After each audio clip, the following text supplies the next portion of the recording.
తెలంగాణ ప్రభుత్వం 4 పథకాలను లాంఛనంగా ప్రారంభించింది. దీనిలో భాగంగా జోగులాంబ గద్వాల్ జిల్లా గద్వాల్ ఎమ్మెల్యే బండ్ల కృష్ణమోహన్ రెడ్డి నియోజకవర్గంలో లబ్ధిదారులకు పథకాలు పంపిణీ కార్యక్రమంలో పాల్గొన్నారు.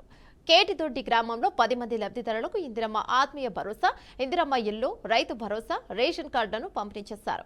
తెలంగాణ ప్రభుత్వం పేదవారిని దృష్టిలో పెట్టుకుని నిరుపేద కుటుంబాలకు ఇందిరమ్మ ఇల్లు మంజూరు చేస్తోందని తెలిపారు. అర్హత ఉన్న ప్రతి ఒక్కరికి కూడా పథకాలు అందిస్తామని స్పష్టం చేశారు.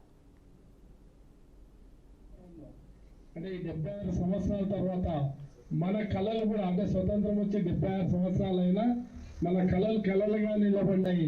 బీదరికం అనేది బీదరికంగానే ఉంది.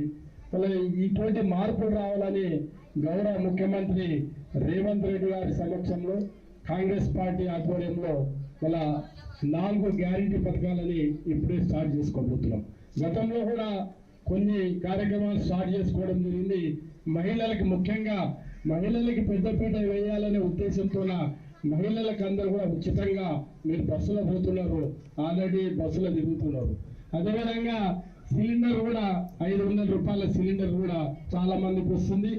మన సభలో దరఖాస్తు చేసుకున్న వారికి మరొకసారి ఎంక్వైరీ చేసి మీకు కూడా వచ్చే విధంగా చేస్తారు.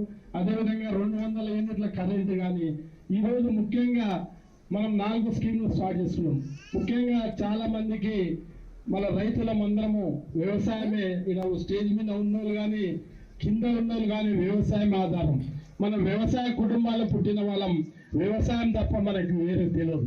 వ్యవసాయ కుటుంబంలో ఆర్థికంగా ఎదగాలి, వ్యవసాయ కుటుంబాలు కూడా భరోసా ఉండాలని ఈరోజు రైతు భరోసాని ఈ గతంలో 4,000 వస్తుంది. ఈసారి 6,000 రూపాయలు ఎకరాకి 2 అంటే ఒక పంటకి